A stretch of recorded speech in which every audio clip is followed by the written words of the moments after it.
Hi, this is Anna Imagination with a Healing Garden. And we're going to talk about authority for a minute. So, Google just changed over their AI. And after that, a lot of book authors are really angry because you can't get the link to the book now. Now, authors were like, what the heck? My book link isn't there. So you can look up my book, but there's no way to find my book. And then Google told them that it is a privilege for people to be provided with links to corresponding merchandise or sites. And now the readers are getting really pissed off because they want a link and that's not there. So now it's raising the question, what the hell is the purpose of a business that's not going to provide business to the people?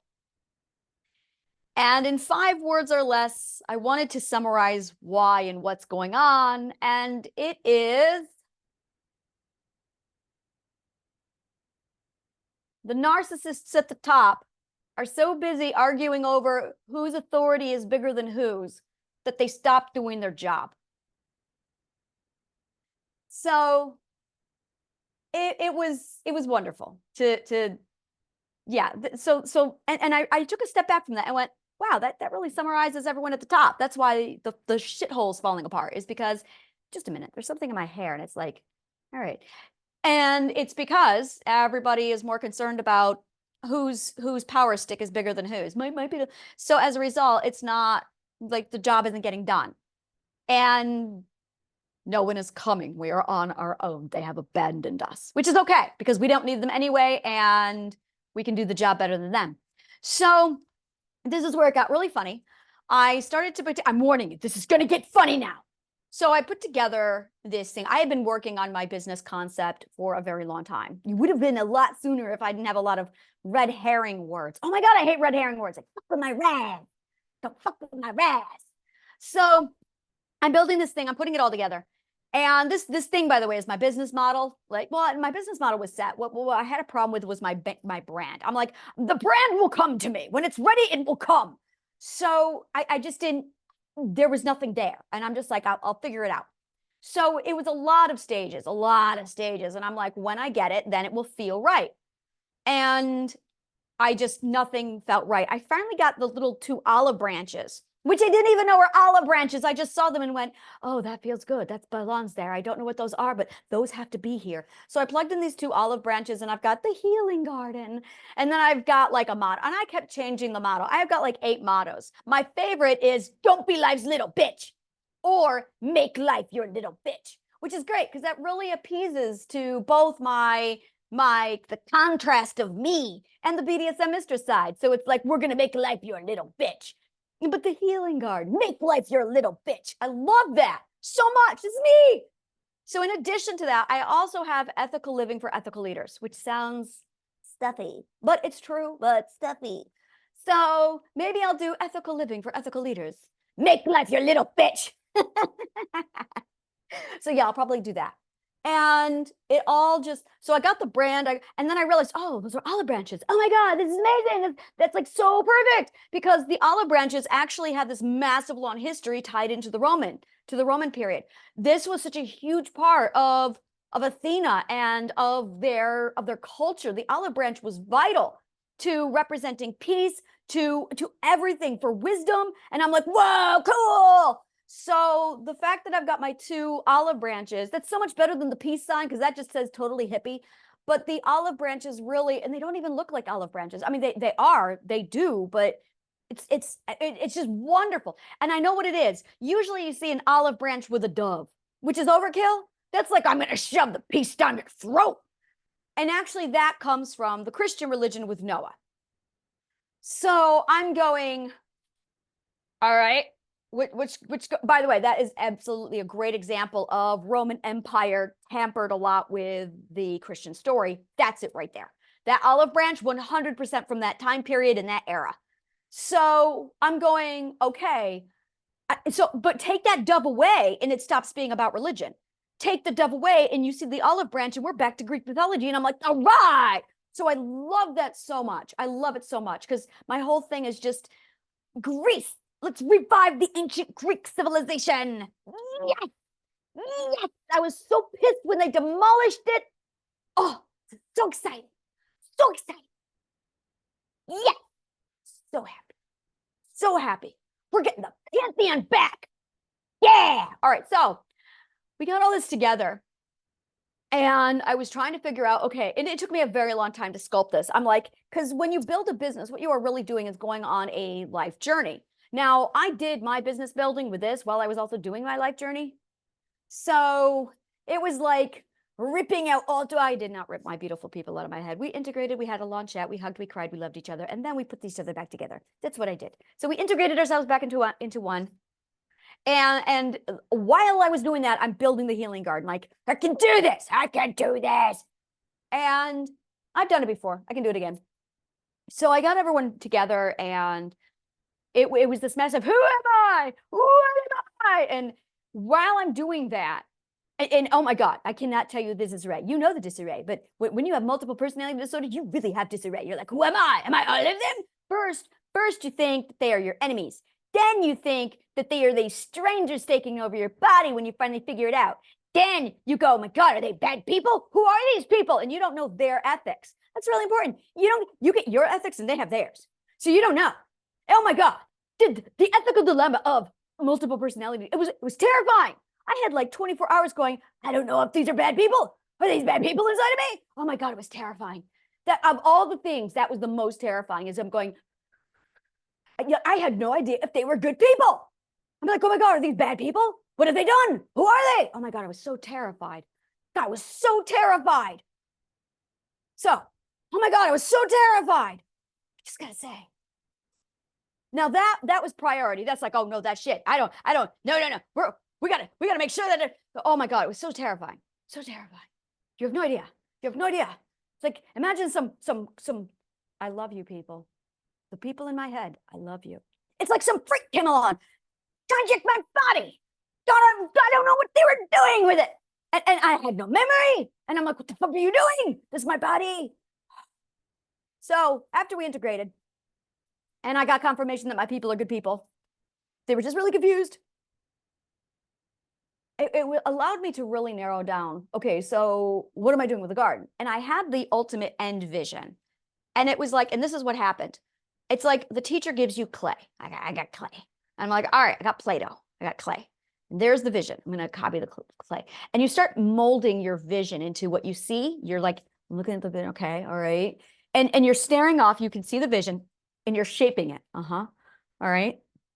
And then when you go and reach for this orange, you've got this voice in your head that belongs to your mother going, you're not allowed to use that color because that's not the color of your skin. I have to clarify. There's this thing in art, in human beings, where you're either a winter, spring, summer, fall. And depending upon a lot of factors that I know nothing about, it depends on what colors look best on you.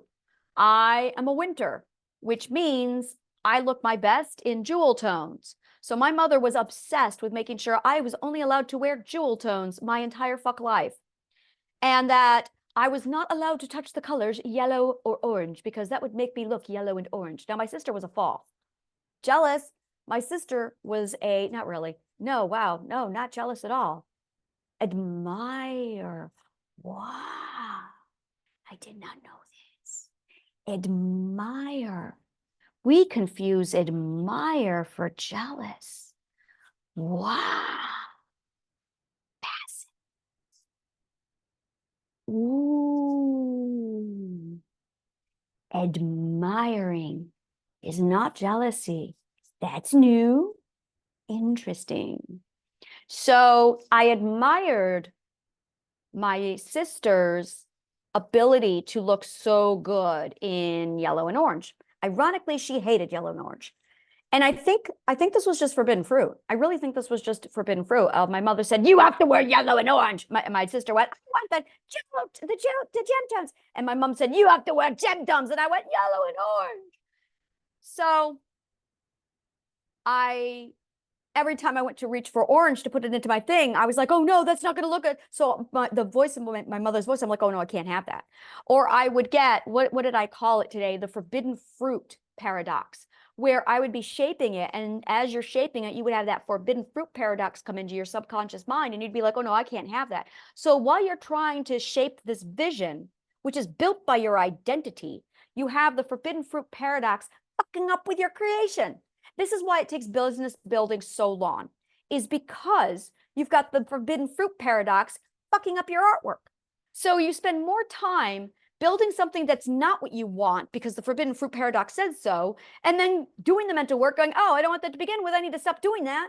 And then you strip out all the shit that you added. You get real with yourself. You find your forbidden fruit paradox. You get rid of that, and then you can actually build it the way you want. But every fucking level, you have to go through the forbidden fruit paradox. And then you've got the noisy know-nothings, Mitchell, going, oh, this is a glass box, and everyone must fit inside the glass box because this is the way, because our way is the way. So now I'm going, all right, these Mitchells think that they know the way, so you can form your entire life to the box of Mitchell, and you've got your mother going, no, you can't have that because you gotta be gem tones. And you got the forbidden fruit paradox, and you got Mitchell's glass box, and you're like, get up the noisy know-nothings. And you get the noisy know-nothings to just shut the fuck up and go away. Oh, there's my vision. It's done in 5 minutes. And the reason why it takes so long is because you got that forbidden fruit paradox, and you've got the Mitchells with their fucking stupid idiots. So it's like, shut the fuck up, Mitchell. So you finally get them to shut the fuck up. It's great. After they shut the fuck up, you're like, all right, now I can actually get my work done. Look at that. It's so easy. You want to know why it's easy? Because it's like me, and I know me. So it took me a very long time to find all of Mitchell's bullshit. And it took me a very long time to lovingly tell my mother to please go away because I'm going to wear orange and yellow now. And I got rid of I didn't have a problem. Well, I did have a problem at first, but I figured out what it was right away because I don't believe in imposter syndrome because that's garbage. That's Lester Letchworth's genius that worked there. So I threw that away and I'm like, no, that's not gonna, no. There's no such thing as syndrome in psychology. That's fucking garbage. Study psychology. So I threw that away and I'm going, all right, so so I was able to get rid of the forbidden fruit paradox right away for me. And it was just making sure that Mitchell shut the fuck up. Once you do that, and once I did that, the whole thing just started to fall into place. And then I would find more of Mitchell's shit. I would throw that out and it would fall more into place. So now I'm getting down to the offer. And I finally got the right order of operations. That matters. So I go through the order of operations and they're talking about, and I'm like, all right, so what is the offer? And I had this massive realization that the offer, this is great. This is good. This is the best part. There is no formula for the offer. There cannot be. The minute you make a formula for the offer stops being authentic. So there cannot be a formula for the offer. There cannot be. Whatever you are offering, that's got to be genuine. That's got to be improv. You got to know your shit. There is no formula. So I do not write up a formula. It's the only thing in my entire work. I've got the massive life formula of literally birth to death life formula. The offer has no formula. It's like, well, there's no other. It's literally like, we're going to free form this, guys. It's free form because this has to be genuine. The minute it's not genuine, it's bullshit. It's bullshit. And that is the problem, is you cannot formula or cookie cut your offer. That's got to be sincere. That's got to be genuine. So it was wonderful. It was so fucking wonderful. And I got it all condensed down and shaped. And a couple of days ago, I reverse engineered my image. Now, image is never talked about. It actually does not exist. This is something I had to invent for business. So your business brand is made up of 3 parts. It's made up of your reputation, it's made up of your image, and it's made up of your brand. So is that redundant? It might be redundant, but I'm going to break this down. So your reputation, well, I guess it's quality, reputation. Yeah, quality, reputation is the same thing. Your image is how you're going to appear to people. And then the last bit is your brand and your logo, your image, your graphic and your motto. So it's your logo, your motto. There you go. That's what I need to say. So it's your logo, your motto, your reputation, and your image. This is actually what makes up your brand. Now, every time I spoke to anybody, they're just like, it's your logo and your motto. No, it's not. That is misinformation, Mitchell. Shut the fuck up. Your brand is actually, see, this is the problem, is Mitchell likes to work with only a fraction of the formula in the wrong order. And then it's, well, this is the only way. You are a fucking idiot, Mitchell. Shut the fuck up. God damn you and your damn mouth, Mitchell. All right. So you have your logo, your motto, your reputation, and your image. And because you're not clarifying your image, that's the confusing part. Now, here's the problem with the image. And I'll tell you why dumb fuck Mitchell missed it. Your image is your identity. Yep. Mitchell doesn't have an identity. So as a result, he's not going to think about shit like this. And people with identities are going, okay, well, what do I do about my identity? And Mitchell doesn't even know what you're talking about because he's a narcissist. So the best way to do this is logo, motto, reputation. And now logo and motto are consequences to the reputation and the image. The image is first. Well, I guess the reputation could be first. The reputation is, what is your quality? What is your ethical quality? So it's actually your ethics, your ethical quality, your image, and then your logo and your motto. So it starts with your ethics. You have to decide what quality you want.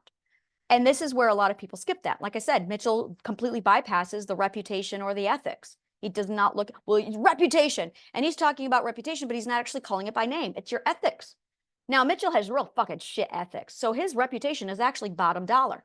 Now, this is where Mitchell will instead base reputation off of all of his certification, all of the diplomas, all of the bullshit. All that stuff can be faked. Your ethics are real.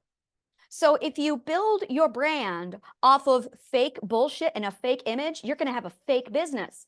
If you want your business to be built off of something real, you're going to have to dig into your ethics and your image. That's ethics and your identity. Time to get real, because you're not going to go any further real if you're not real right there. And that's where it all starts. That's really it. If you do not have your image and your reputation defined, you're dead in the water. You're not going to go anywhere. It's going to be fake, just like Mitchell. So your logo and your motto literally fall into place after that. So I built up and it was funny because I built out this whole, and this is what happened. This is where I had my massive epiphany. This is my book, one of my books. Now, this is what people don't know. When you write a book, you write the fucking book. Okay? After you write the book, some asshole comes along and says, you're gonna need a bio. Okay, so you write your own bio and they tell you you have to write it in the third person. That way it sounds like someone wrote about you, so it's not arrogant. They literally tell you this. Okay? Everyone has a hard time writing their bio because most authors are not at all narcissists. In fact, no author is. I gotta think about that. Authors are not narcissists. Do you know why?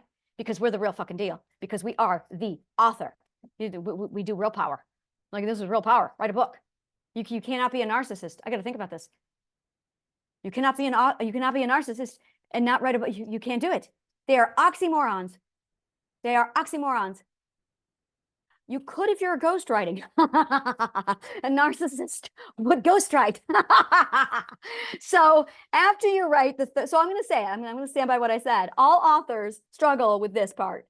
If you're a narcissist, you fly right through it. But no, all narcissists struggle with this part of the bio because you're like, oh, I have to boast about myself in the third person, but I have the forbidden fruit syndrome. Well, and it's really funny watching people, funny as in sad, funny as in irony, not funny as in funny. It's really interesting watching authors try and write a book while they are toggling forbidden fruit syndrome. It's amazing. I'm like, dude, you cannot write a book while you have forbidden fruit syndrome. Paradox. You cannot write a book while you are battling forbidden fruit paradox. You can't do it. You're an author. Yeah, authentic. So it's hilarious to me. So after that, they say to you, all right, now see this? condense it into the back of the book. So now you have to do the book blurb. You have to condense the whole fucking book into a book blurb. And this is where I hated myself. And I went, I just had to write a fantasy novel. I just had to write a fantasy novel. So I got the whole book condensed in this right here. A whole book right here. Oh yeah, I did it. That's right. Yes. And then these dumb assholes said, all right, now you need an elevator pitch.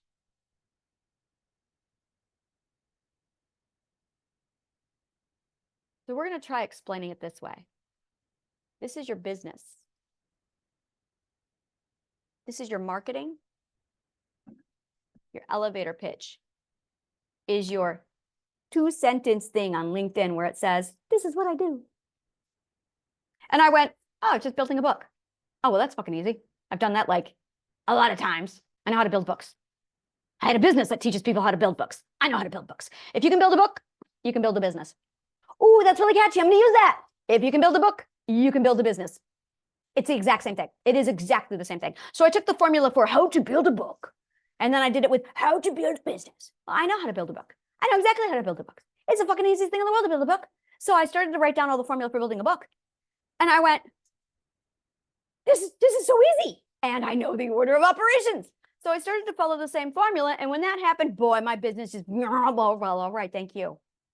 So I got to the part with the image.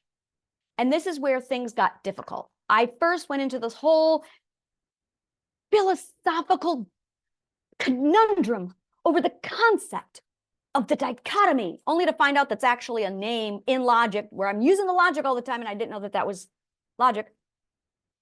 And I went, oh, dichotomy is this. I use that all the time. I just didn't know it was called dichotomy. So I went, so it's not dichotomy that I'm struggling with. What I was struggling with was segregation. That is what I was dealing with. I was dealing with self-segregation. Some stupid Mitchell decided to come along and tell us that boys on one side, girls on the other. And if you are going to be BDSM, then you cannot be X. And this is basically Mitchell's way of trying to categorize A and B. But that's not how it works. That's not at all how it works. He took the concept of dichotomy, bastardized it from A and not A into A and B and C. He then took his ability called grouping. We also call it compartmentalization, but we're just going to call it grouping because math is smart like that. So we're going to call it grouping, which is also one of our skills, and it's also a thing our subconscious mind naturally does. We have to group everything. So if you have undisciplined grouping, you are going to apply grouping to everything. And you are also going to fall into the trap of segregation. So I have a grouping called Anna. That is my grouping. And Anna has all of these different categories to her. I have my theater and my stage. I have my BDSM. I have my New York City, I'm going to kick your fucking ass, kind of a like chic, artsy business tycoon. I love that part of me. Got my Berrigan. Thank you, Berrigan. Which is my way of saying I love to fucking party. I do too. And then I've got imagination, which is like part hippie, part wood nymph, and she's my changeling. So I've got this, and I'm sitting here walking around wearing hemp cotton clothes and a leather jacket. Oh yeah, and I'm a vegetarian who wears a leather jacket. I'm well aware of that. I'm well aware of it. I got to keep all the happy. That's to appease all the parts of me. That is to appease all the parts of me. Yep, that's right. I'm well aware of the contradiction, and that's just it. It's our relationship with contradiction. What we define as contradiction actually is not contradiction, and that's the problem. Mitchell walks around defining contradiction. Mitchell has a problem with, we're going to call that a contaminated word, because he walks around with this whole contradiction. So I'm trying to build a business, and I'm going, well, you can only do this part. You can only do this part. And I'm like, but if I do that part, I'm going to have to hide those parts. I don't want to hide those parts. Well, you have to be business professional, but I don't wear a suit. I mean, I love wearing suits, but I'm like, what are you doing? Like, no. So I had Mitchell's formula, And he's shoving it down my throat, telling me this is the only way. And I'm like, you're a fucking asshole, Mitchell. And I'm trying to figure out exactly what I'm supposed to do with all of this. And that's when I realized, oh, I need to build my image. And my image is the word variety. That is my image. And because I am a grasshopper who siphons for the ants, I'm like, oh, this makes so much more sense. So I love to give people this analogy. You are either an ant, you are, what are those things called? What are you called? I don't know what you're called. They're baby ants. they're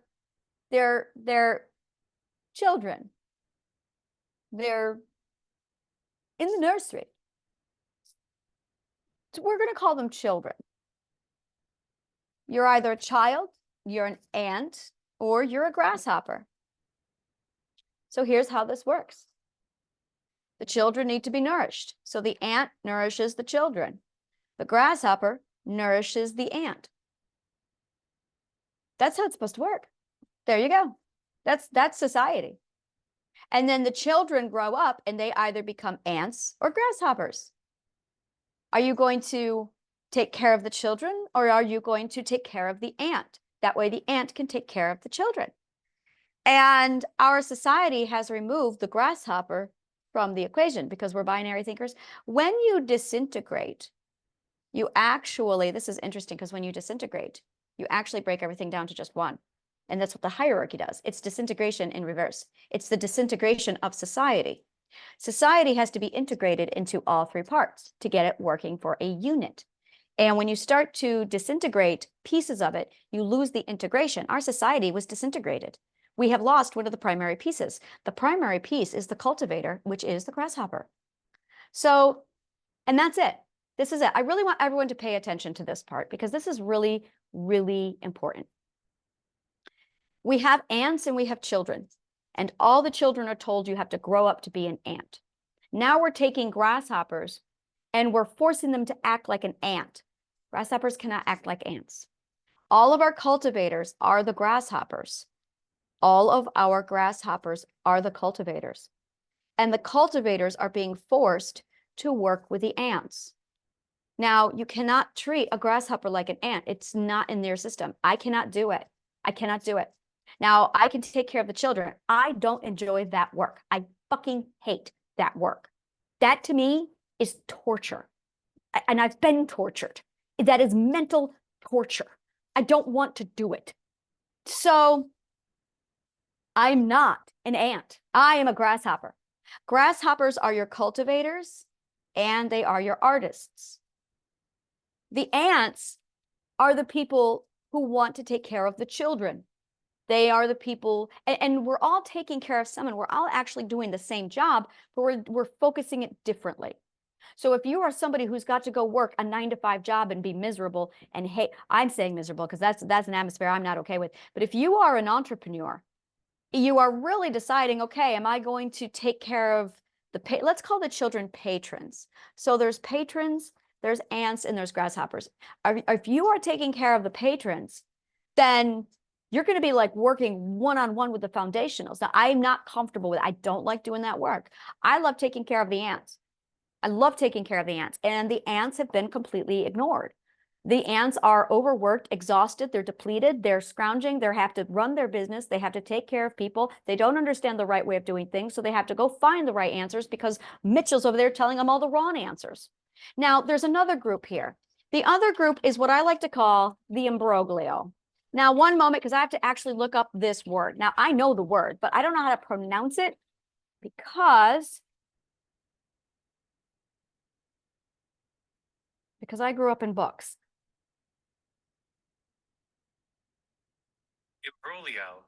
Imbroglio. Imbroglio. The G is silent. Oh, it's Italian. Imbroglio. All right, imbroglio. Imbroglio. Imbroglio. I love this word. It means a confusing situation.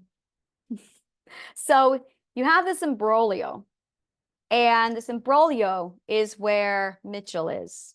And Mitchell has his sidekicks, Lester Letchworth and Mrs. Penningroth. Now, these people are literally noisy. They don't know a goddamn fucking thing because they're not actually in the job of the aunt, the patron, or the cultivator. So they're just making noise. And they're telling everybody how to do the work their way when they know jack and fucking shit. And then all the ants are going, well, Mitchell said, but Mitchell's a noisy know nothing and he's part of the imbroglio. So you have this asshole group that's just kind of over there. And it's like, get the fuck away. You are enemy of the state. That's what they are. They are enemy of the state. I have no idea what that even means, but I'm going to look it up. I hear of the state, and I'm like, which state? Because there's 50 of us. So enemy of the state. What does this meaning? An enemy of the state is a person suspected of political crimes against the state, such as treason. Yeah, okay, they are enemies of the state. Oh, that's a solid yes. They are enemies of the state. And if you are an enemy of the state, you know where the best place for you to hide is? In the place of authority. They are enemies of the estate, enemies of the state. So that's the imbroglio, because they are destroying the shit. The ants, the grasshoppers, and the patrons have this all figured out because we're down here working it. So you're either in the process and you're working it and you're part of the network. These guys are outside of the network trying to tell us how to do our fucking job. It's like, shut the fuck up and get out. You're not doing the job. You don't know the job. You are not. That's why they say if you can't do, you teach. So, Mrs. Penningroth.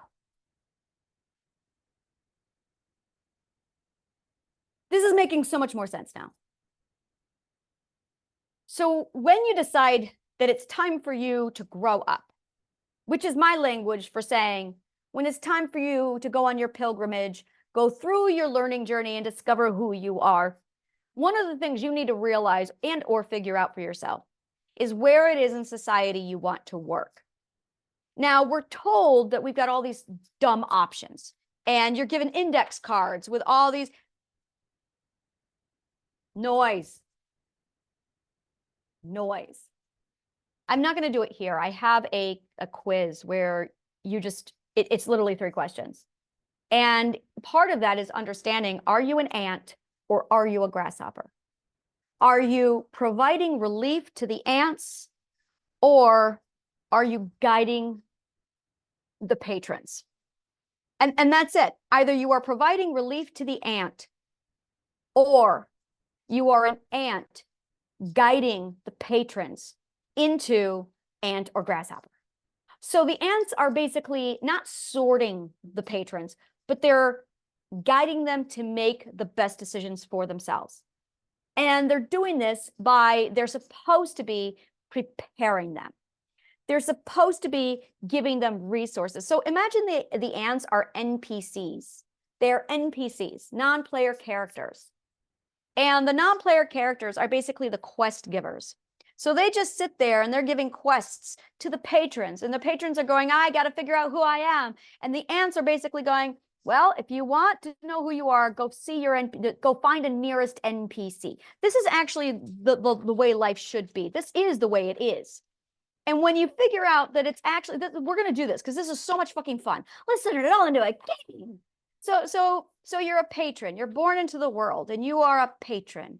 Now, you don't know who you are. Well, you got to go on your life journey, which is okay. And in order to do that, what you need is an NPC. That's going to be the ant. And your job is to basically go to an NPC, and say, I'm looking for my life journey. I don't know if I want to be an ant or a grasshopper. And you're going to be like, that's okay. That's all right. I'm going to give you these tools. And then you're going to go on a journey and you're going to figure that out. And you're going to go, okay.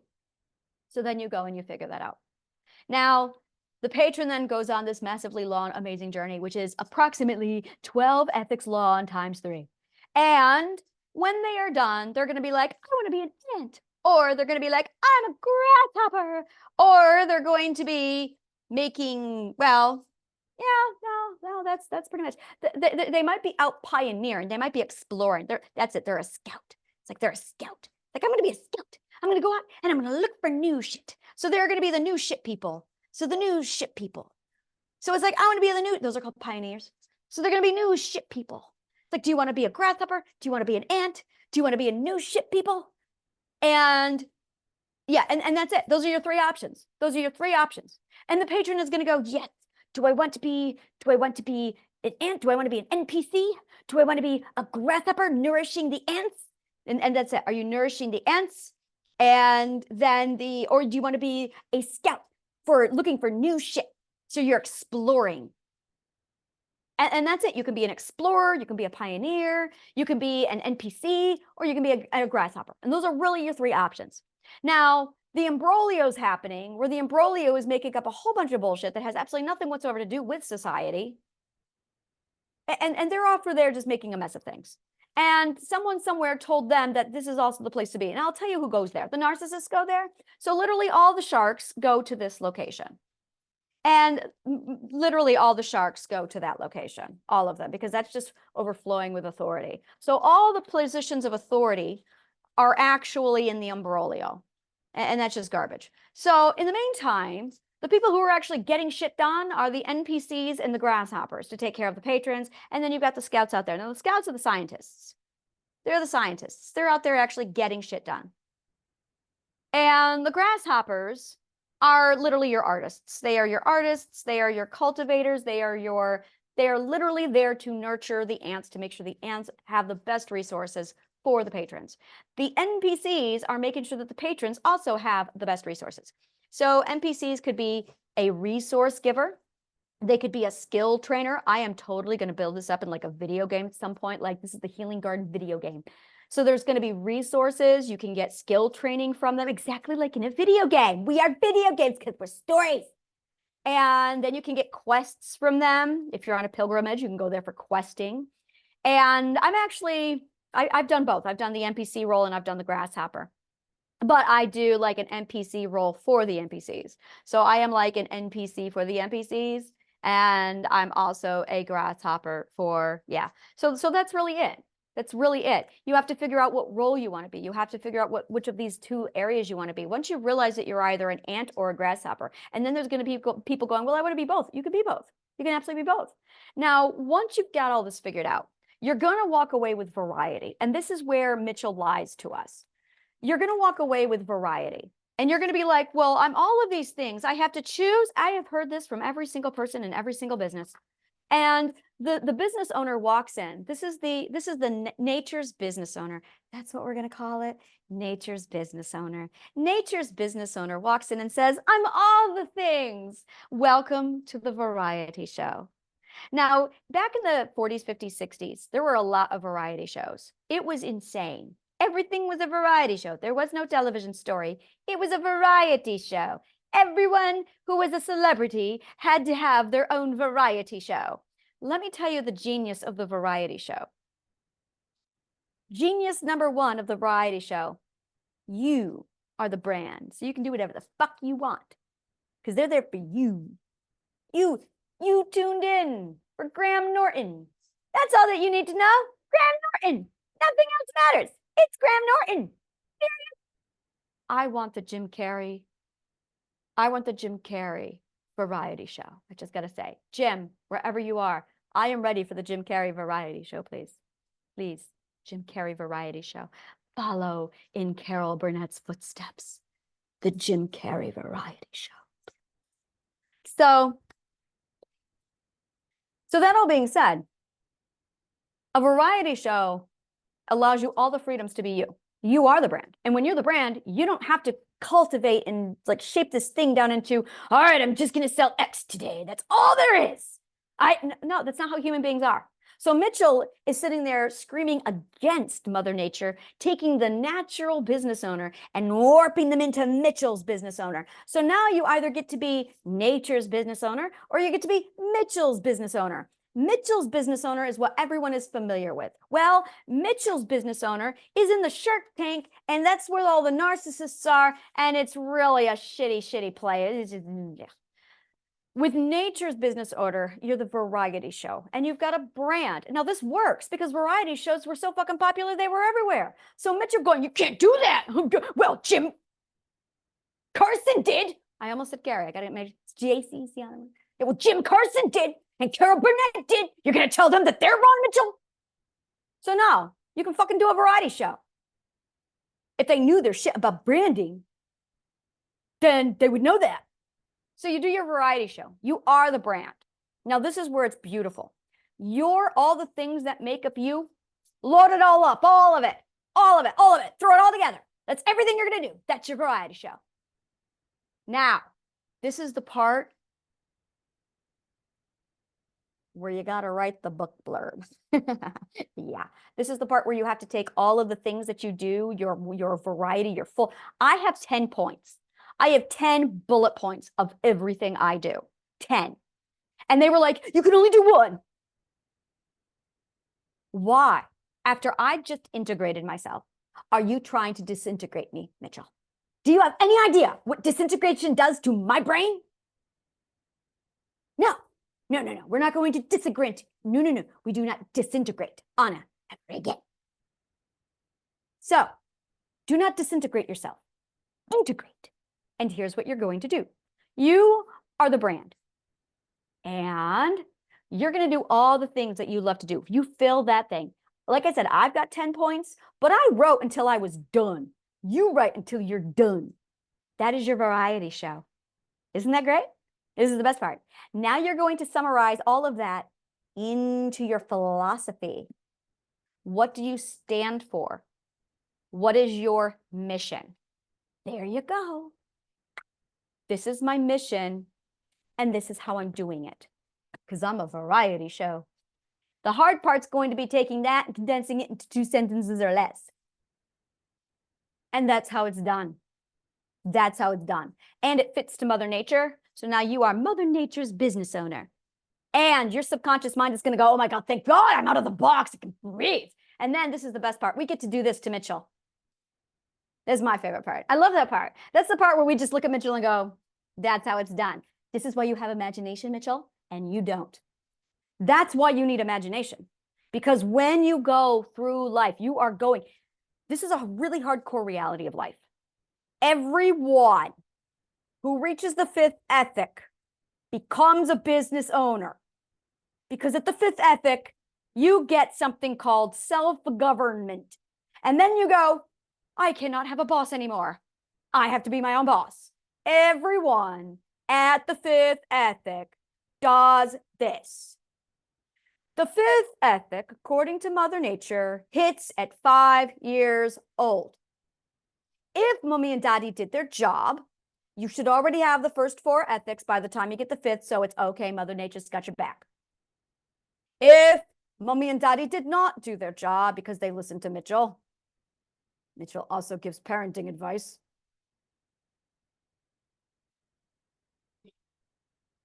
Then you may only have one without any of the ethics.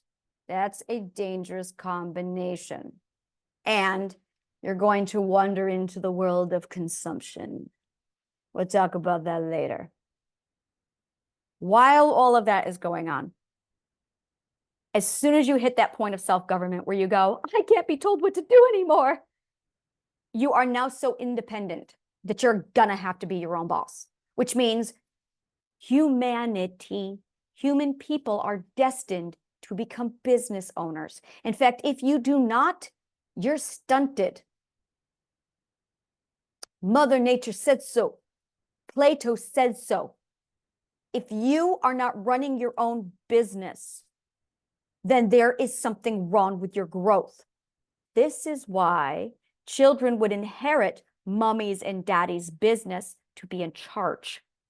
Just like Mother Nature said, you should never be working for another business at a certain point. Like that's for foundational work, which is okay, but foundationals are supposed to grow on. So you're supposed to bring somebody new in. It's healthy. So ideally, a business, are we all paying attention, would bring those people in, cultivate those foundationals so that when they are ready to hit that 5th ethic and grow on, you then help them transfer over into their own business ownership. You should be mentoring your foundationals. That is what a business is supposed to be doing, nurturing them into business ownership. This is a thing that we cover in my business class. Holy fucking shit. No one wants a glass ceiling. And they're going, oh, well, we're going to elevate you. Well, you know, we've invested. This is Mitchell talking. Mitchell doesn't know a goddamn thing about anything other than narcissism. Stop taking life laws from narcissists. We're going to talk about that in my narcissist chapter. I have chapters. I've got 10 chapters in my book. Think of it this way. Your business is your book and you've got 10 chapters. I have 10 chapters. You can have as many chapters as you want. I have 10 chapters. And I will be using my writing skills to break down your 10 chapters to show you how it goes. It's amazing. And once you do this, you start to realize, oh, these are what I do. So I have a business chapter. I have a narcissist chapter. I have a philosopher's chapter. These are all the parts of me. Do not disintegrate me. That's not how people work. That's not how people work. That's not how people work. Mitchell, that's not how people work. So once you get to this point and you realize, oh, I'm supposed to go on to be my own business owner, you'll be ready to go be your own business owner. And an ideal company will be one that nurtures that and actually cultivates their people into that so that they grow on. And this is the best part. The healing garden, you then hook it up to my garden. So you can have your independent garden and then I fuel you with mine. And then we got this great thing going. So my people get nurtured, they grow, and then we set them up and then we hook them up so they can be their own independent, completely separate entity doing whatever it is they want to do so long as it's ethical, because that's what we teach, so that they can go on and do the same thing. And that's how it's done. That is how it's done. We are talking a beautiful symbiotic relationship where we are nurturing and taking care of each other. Absolutely beautifully done. And it's all sculpted to fit and nourish Mother Nature's model. So there's the business model of Mitchell, and then there is Mother Nature's business model. I found it. So when I found Mother Nature's business model, I went, well, shit, I'm going to use hers instead. So this is what this is. This is Mother Nature's business model. Oh, that's right. I'm totally going to market that shit. Mother Nature's business model. It is designed to work with the human brain instead of against it, versus the narcissistic business model. There you go. Those are your two options. By the way, the narcissistic business model is what's in charge at the moment, which is why we're all going, I can't breathe. I know, right? So I have the Mother Nature's business model, and that's what I teach people. So that's what you're learning right now, is Mother Nature's business model. So you are supposed to have your variety show. You're supposed to have your book with your 10 chapters or your 12 or whatever chapter you want. And then you're supposed to condense them off into a theme. And your theme is what you market. See how that's done? Your theme is what you need to be marketing. After you get your theme marketed, and your theme can be you. You can be, I'm the theme, I'm the theme. That's great. You are the theme. You are the theme. There you go. And once you get your theme all together, then you condense it into your 2 words. That's your elevator pitch. There you go. Now, another thing that is with Mother Nature's business model is the networking. You're supposed to network first, sell third. Network first, sell third. We're going to go over this so many times. Network first, sell third. Network first, sell third. In the narcissistic business model, it's sell first. We don't do that. I don't tolerate that. When people try and do that with me, excuse you. I do not do that. Mother Nature business model, network first. Do you want to know who did business like this? The ancient Greeks. The ancient Greeks. I studied the ancient Greek business model. I did too. This is how I found all this shit. I went, they had the 12 ethics. Interesting. They had the educational figure. I wonder what they did for business. I said, I'm going to go study that. So I did. And I went, interesting. It's the original apprentice guild. Oh, look at that. It's actually compatible with, you understand? I get you. Okay, Plato, you're a genius. Of course he is. He's such a beautiful man. So there you go. It's Mother Nature's business model. Back to, see, ancient Greece is going to get me five. That's why my city's called Alexandria. We're bringing it back. 1,600 years without this shit. It's amazing we're still alive. Mother Nature's business model. So I got it all done. And when I laid out the 10 chapters and I just went, oh my fucking God. I am literally a grasshopper wandering around, nourishing the ants while they work, going, I just want to give you guys a bunch of information to make your job easier. And I do. Like, that is my joy. It is my joy. I don't want you to get home at 6 p.m. and you're tired and you're exhausted. I want to cry for you. I've been a slave. I know. And you're hungry and you're too tired to eat and you're too hungry to sleep. And then you sit down and you barely pay attention to the TV. You might laugh for 5 minutes before you pass out, and then you get up at 6 a.m. to go do it again. And I'm going, no, no, no, no. No, that's not how human beings were ever supposed to be. And I'm going, I know what people do all day. We learn. I know that. I talk to people all day, and I know people who listen to me while they work, while they're sitting there working away, and they've got me in their ear. Hi, thank you, and I love you. And I'm going, I get it. And here's the thing is you need nutritional knowledge. Oh, and when you feel it, oh my God, do you feel it? I have people who literally, these are my dear, dear friends. No one gets this. I'm just letting you know, this is privilege. This is not something I hand out to people. I need to clarify that. I have people, my dear friends, who call me almost every day just to get a dose of Anna, where I'm like, she's like, I just need a pet. I just need some, I need to sink my teeth into your brain. So we'll talk for 5 minutes. And she's like, I feel like I just had a 6-month like cruise. You're welcome. I'll see you tomorrow. That's one of the things I do for my friends only. I just need, I do not offer that. I'd be on the phone all day. Like, I can't do that. I can't do that. So that's what I do. I know I've got people sitting here listening to my YouTube and everything that I do all day long. I got people, so they're sitting there doing stuff and then they'll be reading, and it's nourishing. It's the common sense that they've been craving. I get that.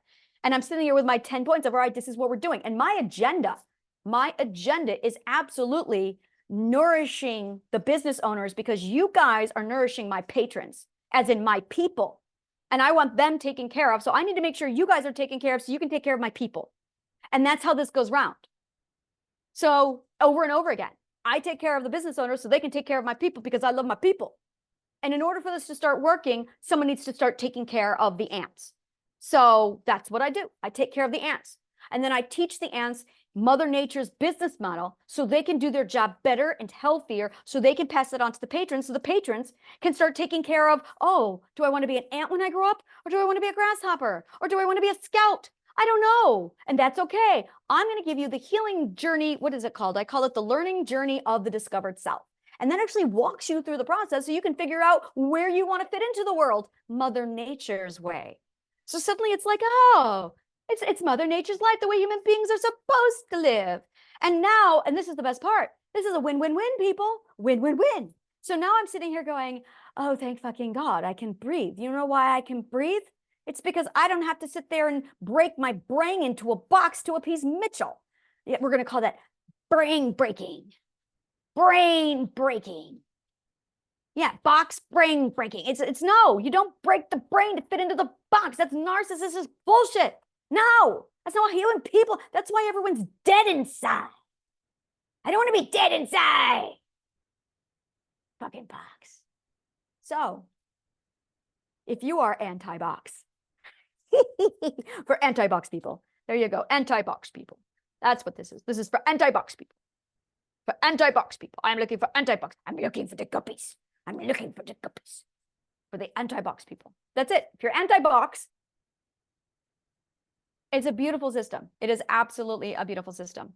And I'll tell you why we're not doing it. You're going to be like, why haven't we been doing this all along? Because the imbroglio that is the narcissistic know-nothings. Oh, look at that. The narcissistic, noisy know-nothings.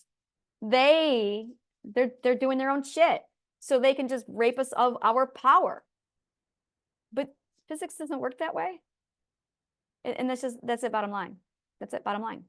It doesn't work that way. So this is the work I did over the last week.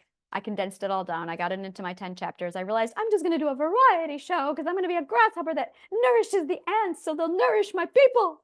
Oh yeah, I can do this. This is great.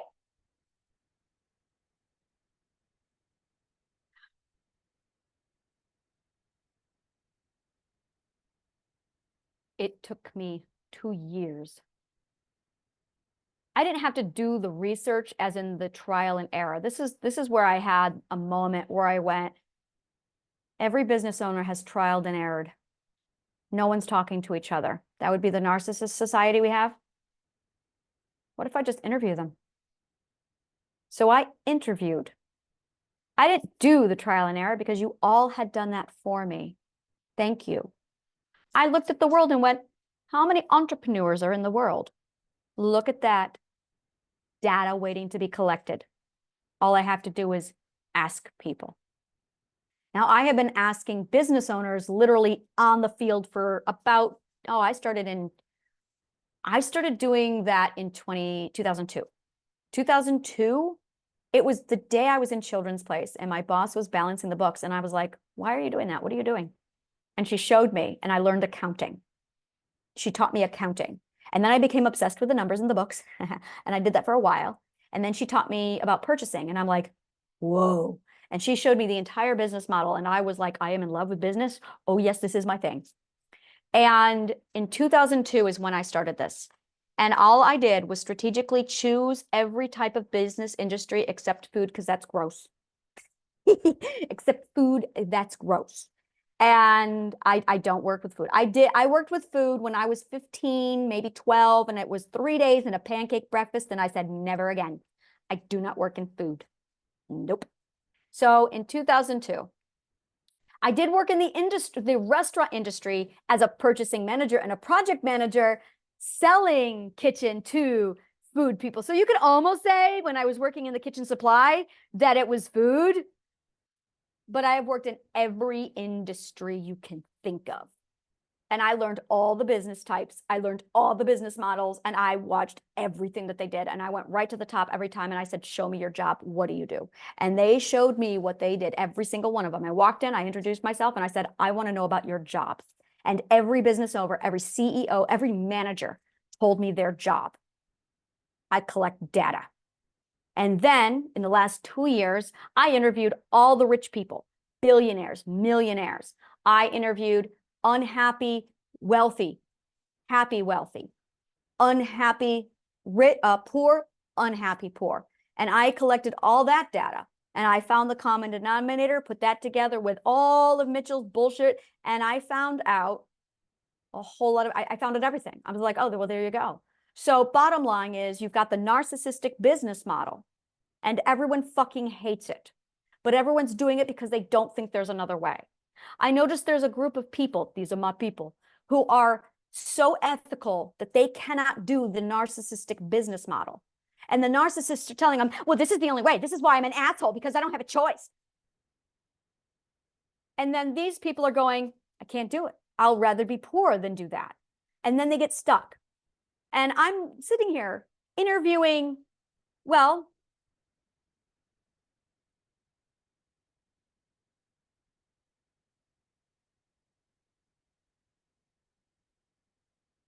I talked to Keanu Reeves and a few other people. And don't fucking tell me that you can't be ethical and rich. Fuck that shit. It's possible. When I learned that, I went, it's a choice. What's the truth? That was a turning point in my research. That's when I said, fuck that shit. And I went hardcore, hardcore. And when I dug deeper, I found this formula. And I found exactly what it was, that there is a Mother Nature business model. That's when I realized I went back to the Roman Empire, Greek, ancient Greek, and I looked at their business model. And I realized that their business model was not stupid or archaic. It was strategically designed on purpose to be compatible with Mother Nature. And I went, narcissists are lying to us. Are we surprised? So once I realized that when you have a money block, you don't have a money block. You have an ethical dilemma. That's what you have. And a lot of us are confused about our ethics because we got our ethic guidebook from the narcissists. How to be a good person. by the narcissistic know-nothing. And what ended up happening is the guidebook of the narcissist know-nothings, how to be a good person, ends up putting the forbidden fruit paradox inside of you. That's what's going on. So I am at the end of this chapter in my life. I have figured it all out. The formula is officially complete. Everything is done. Everything is done. The business model is done. It's complete. And I am just, my brain is just, boy, this was fucking hard.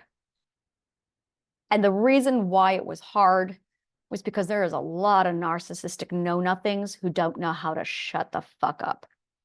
So that's going to be lesson number 1. How to tell a noisy know-nothing and tell them to shut up. That's the very first lesson. Telling those assholes to shut up and then teaching you how to recognize the narcissists. I am going to abuse-proof you so hard that you are going to learn every magic trick in their book. And you are going to learn it so quickly. Now, here's the plan. Are we all paying attention? Because this is the narcissist plan. No, I'm not going to do this here. I am going to record this and put it under the narcissist cure. And then we're going to sit down and have a talk. Go to the narcissist cure. It's free on my website. And it's going to be the first class where I'm going to break down the plan for you so you know what's going on. Because this is vital. Because I have a plan and I know exactly how to execute it, and we're going to go through it. Thank you so much. If you want to contact me, learn more, or look inside my grasshopper box of treats, then LinkedIn and or Facebook is where to contact me. Thank you so much. And may the kindest of words always find you.